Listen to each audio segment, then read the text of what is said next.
Suspense builds with each passing moment. The envoy has arrived at the fabled city of Isfahan, but where is he? Where is that mysterious package he's carrying? And what might it contain that has both the Shah and the British so worried? Hello and welcome to this house. Today we are journeying to 17th century Persia, present-day Iran, where political rivalries and international intrigue take an unexpected turn when a series of coded letters leads to the arrival of a mysterious visitor in the middle of the night. This is the story of the Persian Envoy. Isfahan, 1646. The merchants of the world have long known about the riches to be made by trading spices, silk and precious stones from India via the sea route. But then there is land trade, the legendary Silk Road connecting China to the West. It has been a lifeline for merchants, empires and kingdoms for centuries. For those who control the road, immense wealth and power wait. To secure their hold over the lucrative trade route, the Persian king Abbas I is determined to demonstrate his power. A grand parade is being organized, one that will impress even the most jaded European aristocrat. Elegantly dressed courtiers, soldiers on horseback and elephant riders in fine clothes all participate in the spectacle. The show is proud. He hopes this display of military strength and opulence will intimidate any would-be interlopers. But then why is he also writing a series of secret letters to a man he does not like?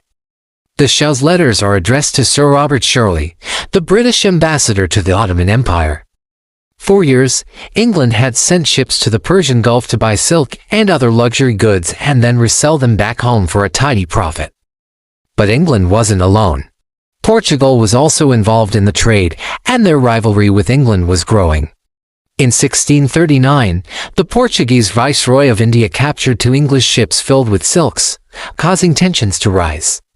When news of this reached London, it prompted the King of England to dispatch Sir Robert Shirley on a diplomatic mission to Isfahan to negotiate a treaty against the Portuguese.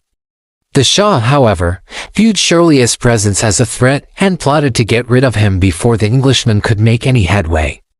The Shah's plan involves 3 steps. First, he writes a series of coded letters addressed to Shirley. He sends them with a runner who delivers them to the British Embassy in Constantinople, modern-day Istanbul. Second, in these letters, the Shah claims that he wants to award Shirley with a noble title and some land in Persia if he comes to Isfahan. Third, once Shirley arrives, the Shah plans to imprison him and force him to marry a Persian woman. This will effectively end his diplomatic career. But what if someone else carries out the Shah's bidding instead? What if someone takes Shirley's place?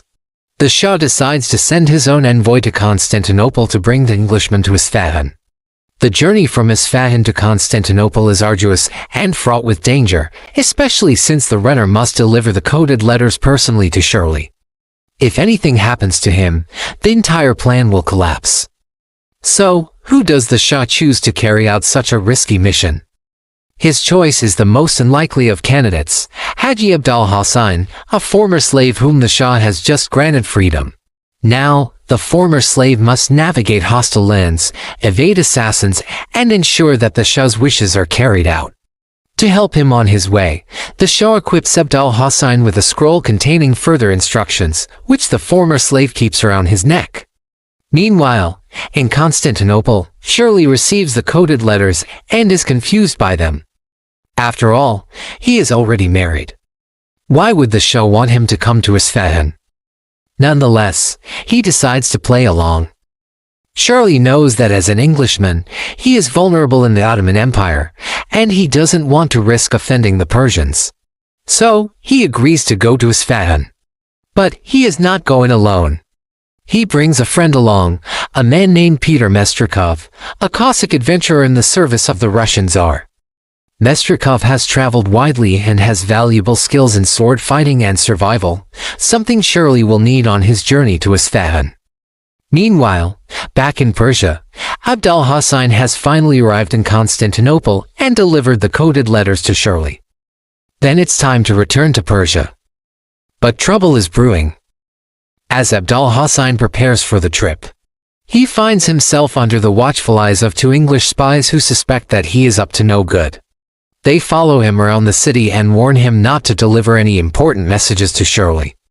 Despite the close scrutiny, Abdal-Hussein manages to meet with Shirley and alert him about the Shah's intentions. He hands over the scroll with the Shah's instructions and warns the Englishman of the dangers ahead. Armed with this knowledge, Shirley decides to go to Isfahan, but he insists on taking Abdal-Hussein along. On their way, they encounter more obstacles.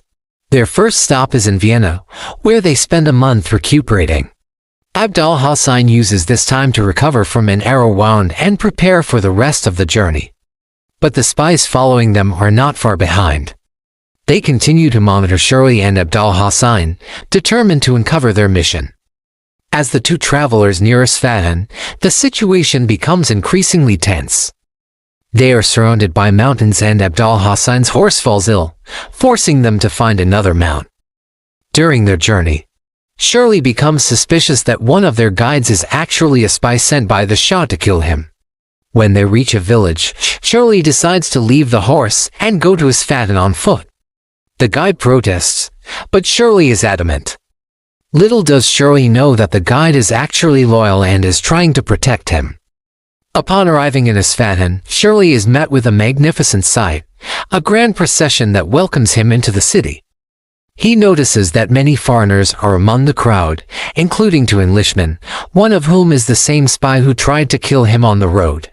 Shirley remembers the warning from Abdal-Hussein and grows suspicious of everyone around him. Who are these foreigners? Why did the Shah bother to receive him? And what is this strange package that everyone seems to be hiding? Shirley refuses to enter the city until his baggage and servants arrive. When they do, he immediately searches his luggage, finding a small key hidden inside his clothes. Curiosity piqued, Shirley asks the Shah's men what the key is for. When they refuse to answer, he realizes that something is amiss. Shirley then orders his servant to open every package he brought with him. Suddenly, one of the Shah's men faints. Shirley seizes the package that the man had been carrying and throws it into the street. As everyone gathers around the unconscious man, Shirley opens the package only to find a wooden box inside. He hands the box to the nearest guard and asks them to open it. Inside is a series of tubes filled with a white powder. Shirley recognizes it immediately as smallpox. It dawns on him that the Shah intended to use the disease to kill him. But why? And how did the envoy manage to smuggle it into the city? At that moment, the Shah appears, riding on a golden howdah on the back of an elephant. He questions Shirley about the box, and the envoy explains everything. The Shah is furious and demands to know how the Persians were infected. In reality, it was the Shah's own men who brought the disease into Isfahan. They hid it in the box and planned to slip it into Shirley's luggage while he was asleep. But Shirley, aided by his friend Abdal-Hussein, discovered the plot. The Shah is horrified to learn that his men betrayed him and vows to punish them. But now he faces a new problem. Smallpox is spreading through Isfahan, and the Shah's court is in danger. He turns to Shirley, asking for help. The Englishman agrees to assist him, but he has one condition. He wants to see the contents of the package that Abdal-Hussein brought from Tehran. The Shah hesitates, but eventually agrees to show it to Shirley. Inside the package, Shirley finds a vial filled with a red liquid. He examines it closely and recognizes it as blood from a person infected with plague. The Shah is stunned. He had no idea what was inside the package. Abdal-Hussein had been framed. The Shah immediately apologizes to Shirley and Abdal-Hussein and thanks them for saving his court. He honors Abdal-Hussein for his bravery and gives him a noble title and a large estate.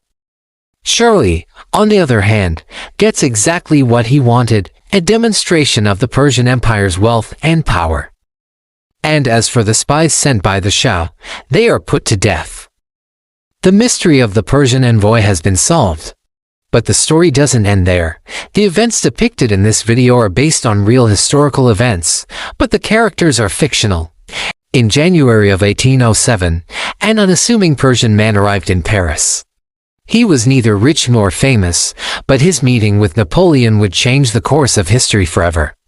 His name was Mirza Mohammad Reza Kazvini, and he was about to make the French emperor an offer he couldn't refuse. Napoleon was at the height of his power. He had conquered much of Europe and was preparing for a massive invasion of Russia. But he had a problem. The war against the Russians would be long and costly, and he needed money. Lots of money. And that's where Mirza came in. Mirza was a merchant, but he wasn't just any merchant. He was a spice merchant. And not only that, he was a very successful one. In fact, he was so successful that he was known as the King of Spices. You see, Mirza had a unique business model. He didn't just buy and sell spices, he also grew them. He had plantations all over the Middle East, in places like India, Sri Lanka and Indonesia. And because of this, he had a steady supply of the world's most valuable spices. But Mirza wasn't just a businessman. He was also an adventurer. He had traveled all over the world, from the jungles of India to the deserts of Arabia, and he had seen a lot of different cultures. But when he arrived in Paris in 1807, he knew he was in for a special treat. He had heard so much about Napoleon from his travels. He was curious to meet him. So Mirza made his way to the Tuileries Palace, where Napoleon lived with his family. He waited patiently in the reception room for hours until finally he was summoned to meet the emperor. Napoleon was expecting a boring meeting with another one of his many courtiers, but he was in for a surprise. Mirza was nothing like the other merchants he usually met. He was confident, charismatic and intelligent. And when he started talking, Napoleon couldn't help but listen. Mirza spoke to the emperor about his travels and his business, and he also told Napoleon about the riches of the East, about the exotic spices and the precious gems. For his part, Napoleon was very impressed by what Mirza had to say. He knew that the war against Russia would be expensive, and he was eager to hear how someone like Mirza could help him with his financial problems. As the conversation continued, it became clear that these two men from different worlds had a lot in common. They were both ambitious, powerful and respected leaders in their own domains. And as they talked, Napoleon began to realize that this chance encounter with a Persian merchant could change the course of history forever. By the end of the meeting, Napoleon had decided to do something bold. He asked Mirza if he would be interested in helping him conquer Russia. Of course, Mirza was shocked. He had never met anyone like Napoleon before, a man who was willing to risk everything to achieve his goals. But he was also intrigued. He knew that Napoleon needed money, and he also knew that he could make a fortune if he helped the French emperor win the war. So, he agreed. And thus began an unlikely partnership between a French emperor and a Persian merchant. Napoleon was amazed by the amount of wealth that Mirza brought to the table. He had never seen so much gold and silver in his life. And he knew that this money would help him win the war against Russia. But Napoleon was also impressed by Mirza's other qualities. He was brave, intelligent and resourceful, and he proved to be an invaluable asset to the French emperor. Together, Napoleon and Mirza set out to conquer Russia. They led their armies into battle, and they watched as the French tricolor was raised over new territories. Mirza was amazed by the power of the French army. He had never seen such disciplined and effective soldiers. And he knew that they were about to do something great. For his part, Napoleon was grateful to have Mirza by his side. He knew that he couldn't have done it without the Persian merchant's help. As they stood together watching the sunset over the Russian countryside, Napoleon turned to Mirza and said, "You have my eternal gratitude. Without your help, I would not have been able to achieve all of this." Mirza smiled and replied, "It was my pleasure, Your Majesty. I am honored to have been a part of your great victories." But their partnership soon hit a snag. See, Mirza wasn't just helping Napoleon for the sake of helping him. He had his own interests to protect. For example, he had a lot of money invested in the Ottoman Empire, and he didn't want Napoleon to mess that up. So when Napoleon decided to invade Egypt, Mirza tried to talk him out of it. He knew that Egypt was a crucial trading hub for the Ottomans, and he didn't want Napoleon to damage those relations. But the emperor wouldn't listen. He was eager to expand his empire and he was about to let some merchants stand in his way. And so the two friends found themselves on opposite sides of a battle. When Napoleon invaded Egypt, Mirza sent his own army to defend the country. The French emperor was furious. He had never imagined that the man who had helped him conquer so much would turn against him. But Mirza was just looking out for himself. He knew that Napoleon was becoming more and more ambitious, and he didn't want to get caught up in his schemes. So, he fought back. The battle between Napoleon and Mirza's armies was epic. It raged for weeks, with neither side able to gain the upper hand. But eventually, Napoleon emerged victorious. He defeated Mirza's army, and he seized control of Egypt. But when he went to claim his prize, he found that Mirza had vanished. The Persian merchant had fled, taking his money and his secrets with him. Napoleon was furious. He had trusted this man and he had betrayed him.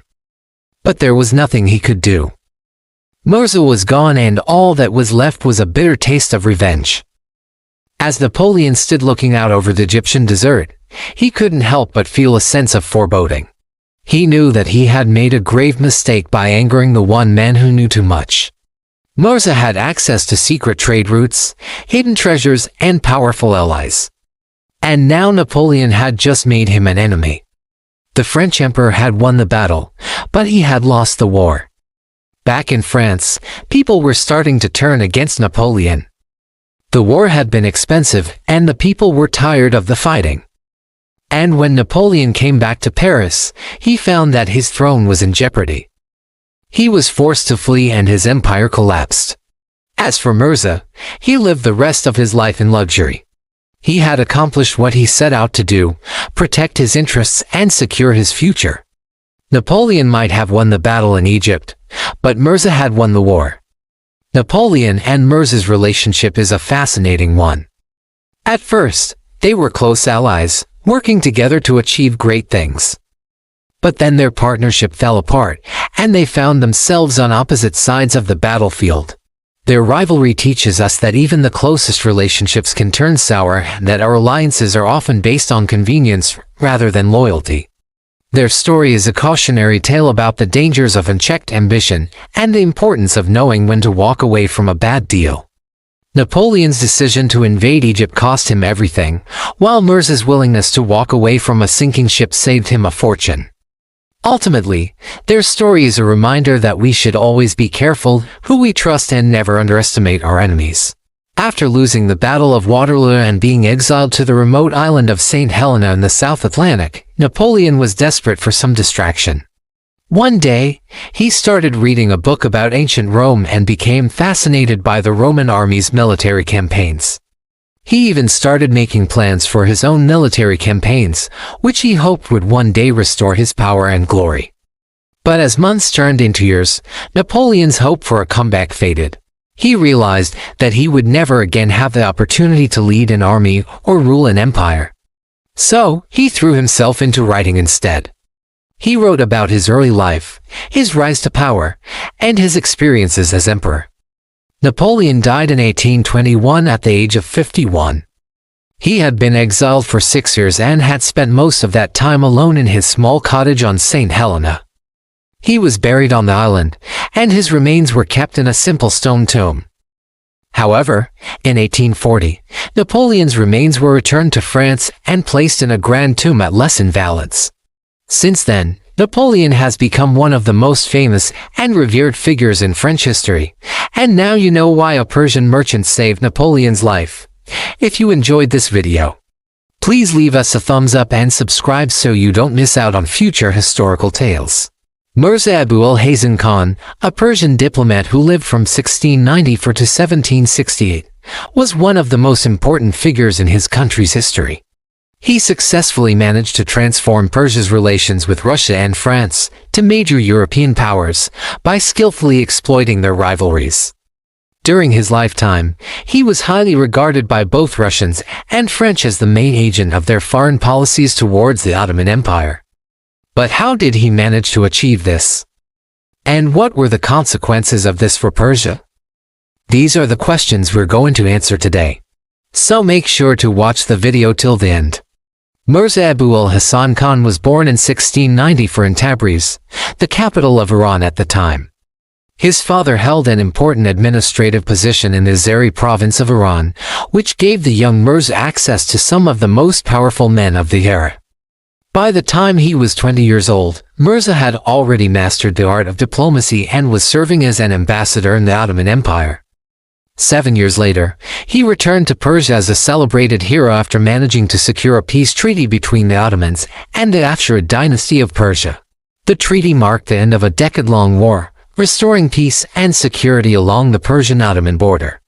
This achievement led to him being appointed as the tutor of the crown prince, an extremely prestigious position in the hierarchy of the Persian court. However, his career would take a monumental turn that same year, 1717, when Nader Shah overthrew the Afsharid dynasty and established the Afsharid Empire. Although the new ruler kept the name of the dynasty he had overthrown, thus continuing to call himself Shah of Persia, Nader Shah completely reshaped the political and administrative structure of the empire. He reorganized the military, reformed the state apparatus, and re-established control over previously lost territories. Despite the enormous challenges he faced during this period, such as crushing rebellions and suppressing separatist movements, Nader Shah succeeded in transforming Persia into one of the most powerful empires in the Middle East, capable of challenging the supremacy of the Ottoman Turks and the expanding Russian Empire. In light of these developments, it is understandable why Nader Shah considered strengthening ties with European powers to be a priority.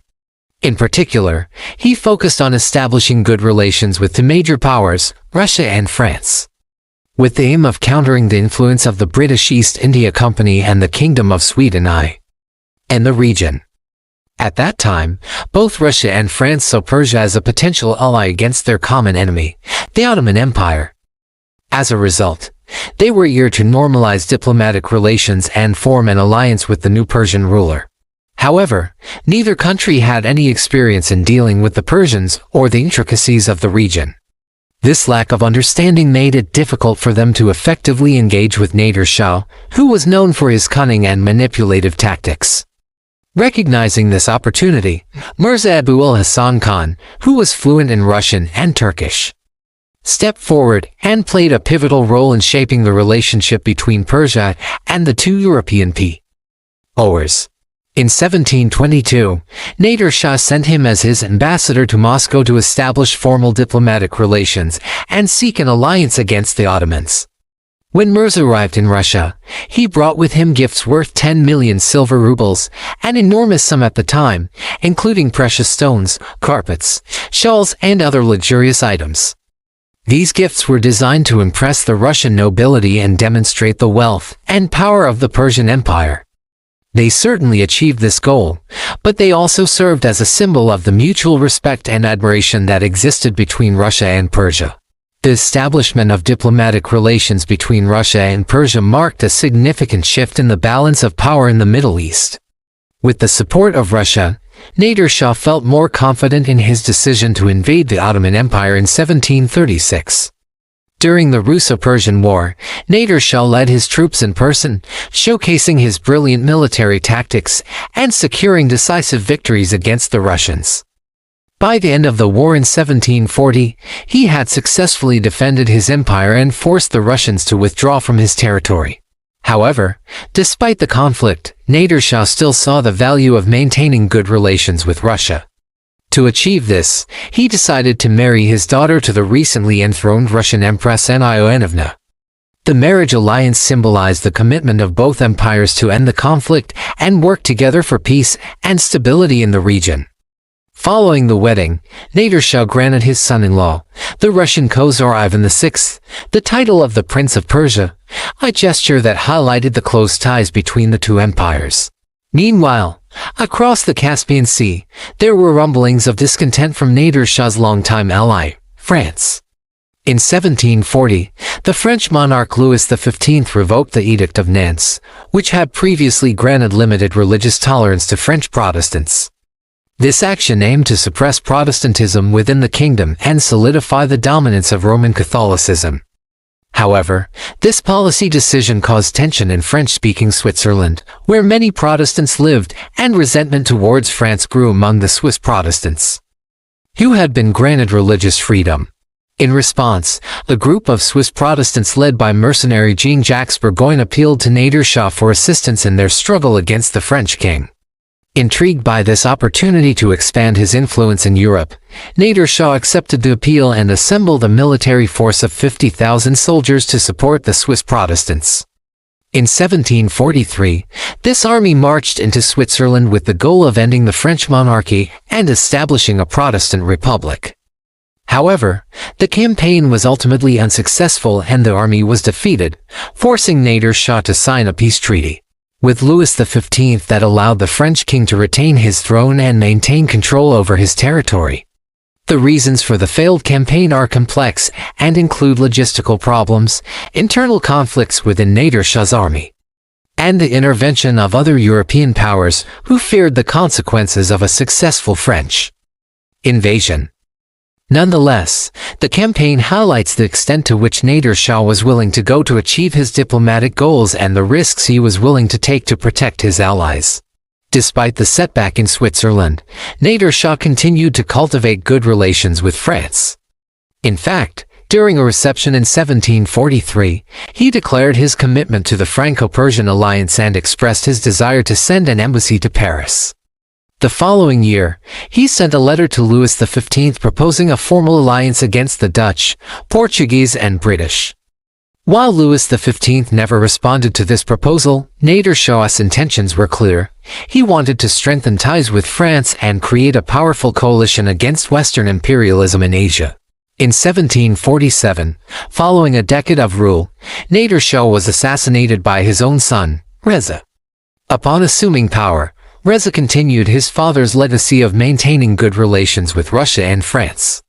He even went further by sending embassies to London and Berlin in an attempt to improve ties with Great Britain and Prussia. However, his efforts to strengthen relations with these powers were less successful compared to his father's achievements. Nevertheless, Reza Shah's reign witnessed a continuation of the prosperity and stability that had been established under Nader Shah, ensuring that Persia's strategic importance in European geopolitics remained intact. By the mid-18th century, European powers realized the significance of having good relations with Persia. As a result, they spared no effort to win over the favor of the Persian monarchs. The impact of Mirza Abu al-Hasan Khan's work was so profound that the French ambassador who succeeded him, Monsieur de Chaumont, once said, "It is not possible to do business with the Persians without knowing Russian." This statement alone highlights the lasting impact of Mirza's efforts in opening up the possibility of trade and diplomacy between France and Persia. Without his pioneering work in understanding the complexities of the region and the intricacies of dealing with the Persians, it is unlikely that France and Russia would have been able to establish such strong ties with the empire. His ability to navigate the cultural, linguistic, and political barriers of the time paved the way for future generations of diplomats and traders to build upon. The legacy of Mirza Abu al-Hasan Khan remains an essential part of the history of relations between Europe and the Middle East, demonstrating the importance of cultural understanding and linguistic proficiency in shaping the course of international relations. Now let's get back to the video. We hope you enjoyed the video and learned something new about the important role Mirza Abu al-Hasan Khan played in shaping the history of Persia's relations with Europe. His skill in diplomacy and ability to navigate complex political situations were instrumental in establishing peaceful relations between these two vastly different cultures. If you liked the video, please leave a like and comment below to share your thoughts. Don't forget to subscribe so you don't miss out on our upcoming videos. Thank you for watching and we look forward to seeing you again soon. In this episode, we are going to be asking, why was Mirza Abu al-Hasan Khan's mission considered a turning point in Anglo-Persian relations? It is an interesting question and one which requires us to look at some of the key events that took place in the decades leading up to it before we can appreciate why this mission was such a big deal. Before we get into it, if you haven't already, please consider subscribing. The mission that we are talking about today took place in 1828. That is not all that long after the Persian king Fath Ali Shah had forcibly taken the city of Herat from the Afghans in 1823. And by the 1820s, the Russians were getting pretty cozy in the Caucasus region, much to the concern of the British, who were worried that they would start making inroads into India, an area of the world that the British were looking to expand.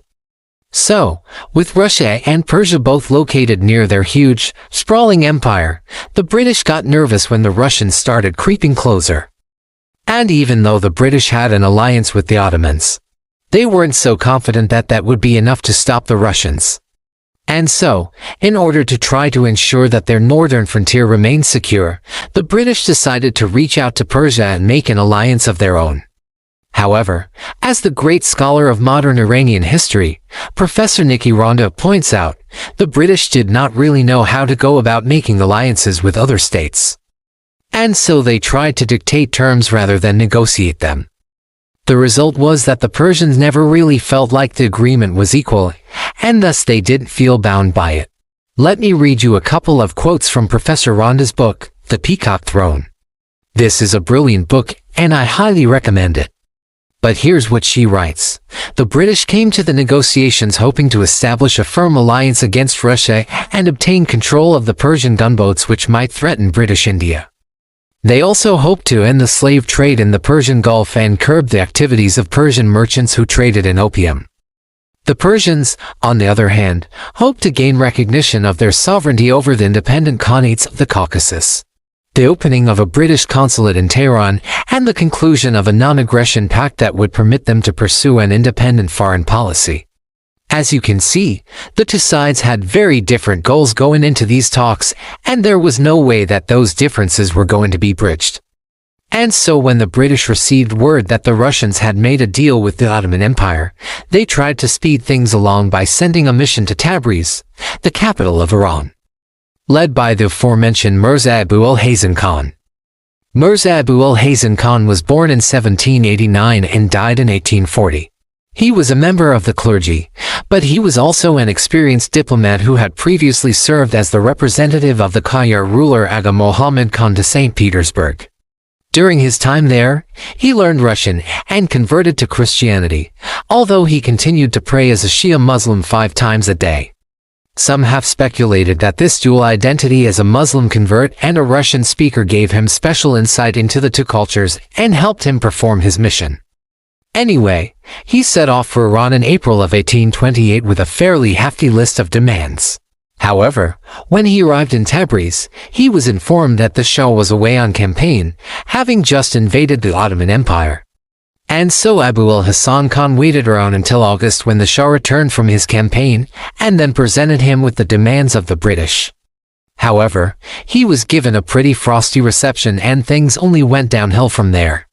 You see, the Shah was irritated by what he saw as British imperialism. And so he refused to ratify the proposed treaty, unless the British agreed to first recognize Persian sovereignty over the recently conquered city of Herat. Something that the British were unwilling to do because they feared it would cause problems with their new ally, Dost Muhammad Khan, the man who formerly ruled Herat before the Persians took it. Unfortunately, the two sides were deadlocked and nothing could be resolved. And so after 4 months in Tabriz, the British envoy decided to head back to India and report back to his superiors. But while he was on his way, the Shah had a change of heart and sent him a letter asking him to come back and resume the negotiations. So he did, and the Shah ratified the Anglo-Persian Treaty of 1828. However, this wasn't exactly a ratifying of the original treaty that the British proposed. Instead, the Shah told him that he wanted to make a new one, essentially giving the Shah the upper hand and turning the whole thing into a bit of a humiliation for the British. They did, however, agree to open consulates in each other's countries and pledge not to attack each other. So why was this such a momentous occasion? Well, in many ways it wasn't. For the British, their hopes of forming a lasting alliance against the Russians were dashed. And the treaty they did sign was basically worthless since the British ended up violating it just a few years later when they invaded Afghanistan, an action which directly threatened Persian interests. Nonetheless, this mission stands out as a pivotal moment in Anglo-Persian relations because it marked the beginning of a new era in their interactions. Up until this point, The British had treated the Persians as little more than a nuisance and had attempted to control them through sheer force of arms. After this, however, the British realized that diplomacy was going to be necessary. This shift in attitude can be seen clearly in the writings of Lord Auckland, Viceroy of India at the time. In a letter to Charles Metcalfe, Governor-General of India, he wrote, "We must now learn to live with Persia in amity and even in friendship, and not think of an aggressive or a war with Persia under any pretext whatever." And this sentiment was echoed by Sir John Malcolm, another British official who had dealings with Persia. Malcolm wrote, "It is incumbent on us to cultivate the good understanding of the Persians and to keep our frontier quiet, if for no other reason than that such a course will tend to check the advance of the Russians towards India." Another way in which this mission was a turning point was that it led to the development of the first Anglo-Persian dictionary. Since the British had no idea how to interact with the Persians, they decided to send one of the members of Abu al-Hasan Khan's delegation back to Britain to compile a dictionary, which would help future diplomats to communicate effectively with their hosts. The result was the first English-Persian dictionary, which was published in London in 1834. This was a monumental achievement since it opened up communication between the two nations and helped to lay the groundwork for future diplomatic missions. The third and final way in which this mission was a turning point was that it led to the establishment of formal diplomatic relations between Britain and Persia. Prior to this, the British had not had an official representative in Tehran, and the Persians had been wary of sending an ambassador to London for fear of being exploited. But after the treaty was signed, the British sent a consulate ship to Bushehr, a port city in southern Iran, and the Persians reciprocated by sending an embassy to the British Raj in India. This was a significant step forward for both nations, as it allowed them to have a direct line of communication and paved the way for increased trade and cultural exchange. So to summarize, Mirza Abu al-Hasan Khan's mission to Iran in 1828 was a pivotal moment in Anglo-Persian relations because it marked a shift in British policy towards Persia. After decades of trying to control Persia through military force, the British finally realized the need for diplomacy and began to seek peaceful means of achieving their goals. The mission also led to the establishment of the first Anglo-Persian dictionary, which facilitated communication between the two nations and paved the way for future diplomatic missions. Finally, the mission resulted in the establishment of formal diplomatic relations between Britain and Persia. This was a significant development because it allowed the two nations to have a direct line of communication and paved the way for increased trade and cultural exchange. Okay, thank you so much for watching, and let me know what you thought in the comments below. I am planning on doing a lot more episodes on Anglo-Persian relations, because I think it has a fascinating topic and one that doesn't get nearly enough attention, so stay tuned for more content if you want to see it. Thank you again for watching, and I'll see you next time.